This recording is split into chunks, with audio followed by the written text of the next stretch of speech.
Hi friends, ಇವತ್ತಿನ recipe ಬಂದುಬಿಟ್ಟು ನಾನು ನುಗ್ಗೆಕಾಯಿ ಗೊಜ್ಜು ಮಾಡಿ ತೋರಿಸ್ತಾ ಇದ್ದೀನಿ. ನಿಮಗೆ ಇಲ್ಲಿ ನೋಡ್ಬೋದು ನುಗ್ಗೆಕಾಯಿ ಗೊಜ್ಜು ಮಾಡೋಕ್ಕೆ ಏನು ಬೇಕು ಅಂತ ತೋರಿಸ್ತೀನಿ. ನಾನೊಂದು 6 ನುಗ್ಗೆಕಾಯಿನ ಕಟ್ ಮಾಡಿ ಇಟ್ಕೊಂಡಿದ್ದೀನಿ. ಇಲ್ಲಿ 5ರಿಂದ 6 ನಿಮ್ಗೆ ಎಷ್ಟು ಬೇಕೋ ಅಷ್ಟನ್ನ ಕಟ್ ಮಾಡಿ ಇಟ್ಕೊಳ್ಳಿ. ನೀಟಾಗಿ ತೊಳೆದು ಮೇಲ್ಗಡೆ ಎಲ್ಲ ಸೊಪ್ಪೆ ತೆಗೆದು ಈ ಥರ ಮಾಡಿ, ಅಂದರೆ ಸ್ವಲ್ಪ ಉಪ್ಪು ನೀರಲ್ಲಿ ತೊಳ್ಕೊಂಬಿಡಿ, ಗಲೀಜೆಲ್ಲ ಇರುತ್ತಲ್ಲ. ಅದಕ್ಕೆ ನಾನು 1 ಗ್ಲಾಸ್ ಅಷ್ಟು ನೀರು ಹಾಕೋತಾ ಇದ್ದೀನಿ. ನೋಡ್ಬೋದು ನೀವು ಇಲ್ಲಿ ಇಷ್ಟು ನುಗ್ಗೆಕಾಯಿಗೆ 1 ಗ್ಲಾಸ್ ಸಾಕಾಗುತ್ತೆ.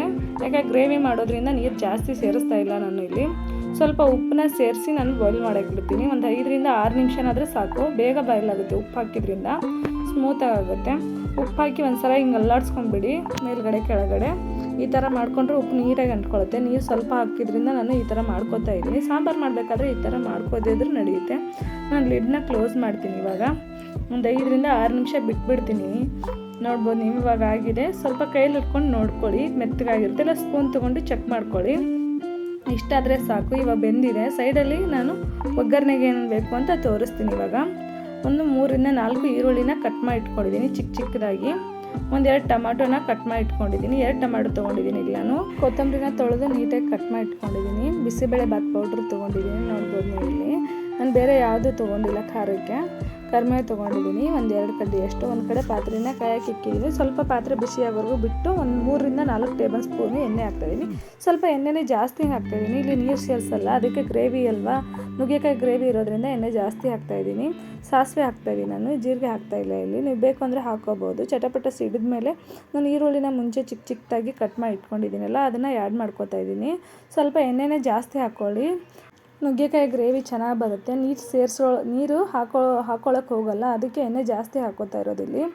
ಈರುಳ್ಳಿನ ಸ್ವಲ್ಪ ಕೆಂಪಗಾಗೋವರೆಗೂ ಫ್ರೈ ಮಾಡ್ತಾ ಇರಬೇಕು.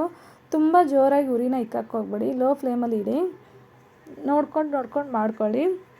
ನಾನು ಕರಿಬೇವನ್ನ ಆಮೇಲೆ ಹಾಕೋತಾ ಇದ್ದೀನಿ, ಎಣ್ಣೆಲಿ ಸಿಡ್ದೋಗುತ್ತೆ ಅಂಥೇಳಿ. ಎಣ್ಣೆ ಜಾಸ್ತಿ ಹಾಕಿದ್ರಿಂದ ಎಣ್ಣೆಗೆ ಕರಿಬೇವನ್ನ ಹಾಕಿಬಿಟ್ರೆ ಬೇಗ ಎಣ್ಣೆ ಎಲ್ಲ ಸಿಡ್ದು ಆಚೆ ಬರುತ್ತೆ ಅಂತೇಳಿಬಿಟ್ಟು ಈರುಳ್ಳಿ ಹಾಕಿದ ಮೇಲೆ ನಾನು ಕರಿಬೇವನ್ನ ಆ್ಯಡ್ ಮಾಡ್ಕೋತಾ ಇದ್ದೀನಿ. ಇಲ್ಲಿ ನೋಡ್ಬೋದು ಇವಾಗ ಆಗಿದೆ, ಈರುಳ್ಳಿ ಫ್ರೈ ಆಗಿದೆ.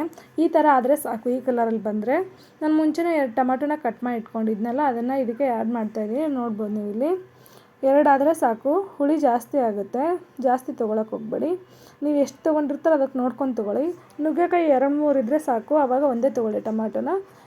ನಿಮ್ಗೆ ಎಷ್ಟು ಅಳತೆ ತೊಗೊಂಡಿರ್ತೀರಿ ನುಗ್ಗೆಕಾಯಿ ಅದಕ್ಕೆ ನೋಡ್ಕೊಂಡು ಕಟ್ ಮಾಡಿ ಸೇರಿಸ್ಕೊಳ್ಳಿ. ನಾನು ಸ್ವಲ್ಪ ಅರಿಶಿನ ಪೌಡ್ರನ್ನ ಸೇರಿಸ್ಕೊಂಡಿದ್ದೀನಿ, ಚಿಟಿಕೆಯಷ್ಟು.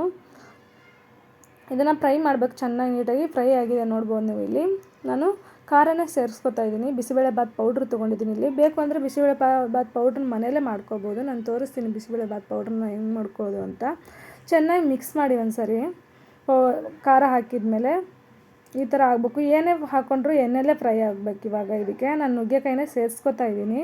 ನುಗ್ಗೆಕಾಯಿ ಮುಂಚೆನೇ ಬಾಯ್ಲ್ ಮಾಡಿ ಇಟ್ಕೊಂಡಿದ್ದೀನಲ್ಲ, ಅದನ್ನು ಇದಕ್ಕೆ ಆ್ಯಡ್ ಮಾಡ್ಕೊತಾ ಇದ್ದೀನಿ. ಇವಾಗ ಚೆನ್ನಾಗಿ ಮಿಕ್ಸ್ ಮಾಡ್ಕೋಬೇಕು.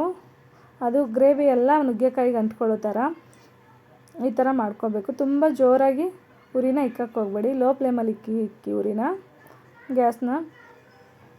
ಇಷ್ಟಾದರೆ ಆಯಿತು. ನೋಡಿ ಇವಾಗ ಆಗಿದೆ. ಒಂದು 2ರಿಂದ 3 ನಿಮಿಷ ಈ ಥರ ಮಾಡ್ಕೊಳ್ಳಿ. ನಿಮಗೆ ಉಪ್ಪು ನಾನು ಮುಂಚೆ ಸ್ವಲ್ಪನೇ ಹಾಕಿದ್ದೆ, ಇವಾಗ ಸ್ವಲ್ಪ ಸೇರಿಸ್ಕೊತೀನಿ ನಾನು ಉಪ್ಪನ್ನ. ನೋಡ್ಬೋದು ನೀವು ನಿಮ್ಗೆ ಎಷ್ಟು ಬೇಕೋ ಅಷ್ಟು ರುಚಿಗೆ ತಕ್ಕಷ್ಟು ಉಪ್ಪನ್ನ ಸೇರಿಸ್ಕೊಳ್ಳಿ. ನಾನು ಸ್ವಲ್ಪ ಉಪ್ಪು ಸೇರಿಸ್ಕೊತೀನಿ ಇಲ್ಲಿ. ಇವಾಗ ಉಪ್ಪು ಸೇರಿಸ್ಕೊಂಡ್ಮೇಲೆ ನೀಟಾಗಿ ಫ್ರೈ ಮಾಡಬೇಕು. ಯಾಕಂದರೆ ನೀರು ನಾವು ಸೇರಿಸ್ಕೊಳ್ಳಲ್ಲ ಇಲ್ಲಿ. ನಾವು ನೀಟಾಗಿ ಫ್ರೈ ಮಾಡಿಕೊಂಡ್ರೆ ಅವಾಗ ಉಪ್ಪು ಎಲ್ಲ ಕಡೆ ಅಂಟ್ಕೊಳ್ಳುತ್ತೆ. ಕೊತ್ತಂಬರಿನ ನಾನು ಕಟ್ ಮಾಡಿ ಇಟ್ಕೊಂಡಿದ್ನಲ್ಲ, ಅದನ್ನು ಆ್ಯಡ್ ಮಾಡ್ತಾಯಿದ್ದೀನಿ. ಇವಾಗ ನಿಮ್ಗೆ ಎಷ್ಟು ಬೇಕೋ ಅಷ್ಟು ಕೊತ್ತಂಬರಿ ಹಾಕ್ಕೊಳ್ಳಿ. ಕೊತ್ತಂಬರಿ ಎಷ್ಟು ಹಾಕ್ತೀರೋ ಅಷ್ಟು ಚೆನ್ನಾಗಿ ಬರುತ್ತೆ ಘಮ. ಇವಾಗ ನೀಟಾಗಿ ಮಿಕ್ಸ್ ಮಾಡ್ಕೋಬೇಕು. ಒಂದು 2ರಿಂದ 3 ನಿಮಿಷನಾದರೂ ನೀಟಾಗಿ ಮಿಕ್ಸ್ ಮಾಡ್ಕೊಳ್ಳಿ. ಉರಿನ ತುಂಬ ಜೋರಾಗಿ ಇಕ್ಕಕ್ಕೆ ಹೋಗಬೇಡಿ, ಲೋ ಫ್ಲೇಮಲ್ಲಿ ಇಟ್ಕೊಂಡೆ ಇದನ್ನು ಫ್ರೈ ಮಾಡಬೇಕು, ಇಲ್ಲ ಸೀದು ಹೋಗುತ್ತೆ ಬೇಗನೆ. ಎಣ್ಣೆ ನೀರು ಹಾಕಿರಲ್ಲ, ಅದಕ್ಕೆ ಈ ಥರ ಮಾಡ್ಕೊಳ್ಳಿ ಮಿಕ್ಸ್ ನಿಧಾನಕ್ಕಾಗಿ. ಟೊಮಾಟೊ ಈರುಳ್ಳಿ ಚೆನ್ನಾಗಿ ಫ್ರೈ ಆಗಿರಬೇಕು. ಈ ಗ್ರೇವಿ ಮಾಡಬೇಕಾದ್ರೆ, ನುಗ್ಗೆಕಾಯಿ ಗ್ರೇವಿ ಮಾಡಬೇಕಾದ್ರೆ ಚೆನ್ನಾಗಿ ಬಂದಿದೆ. ಇವಾಗ ನೋಡ್ತಾ ಇದ್ರೆ ಎಣ್ಣೆ ಎಲ್ಲ ಬಿಟ್ಕೊಂಡಿದೆ ಸೈಡಲ್ಲಿ. ಈ ಥರ ಆದರೆ ಸಾಕು. ನುಗ್ಗೆಕಾಯಿ ಗ್ರೇವಿ ರೆಡಿಯಾಗಿದೆ. ಒಂದು 2 ನಿಮಿಷ ಬಿಟ್ಬಿಡಿ ಹಂಗೆ ನೀಟಾಗಿ. ಇವಾಗ ಆಗಿದೆ. ನೋಡ್ಬೋದು ಕಲರು ಚೆನ್ನಾಗಿ ಬಂದಿದೆ. ನುಗ್ಗೆಕಾಯಿ ಗೊಜ್ಜು ರೆಡಿಯಾಗಿದೆ ಇವಾಗ. Thank you so much. Like ಮಾಡಿ, ಶೇರ್ ಮಾಡಿ, ಸಬ್ಸ್ಕ್ರೈಬ್ ಆಗಿ. Thank you.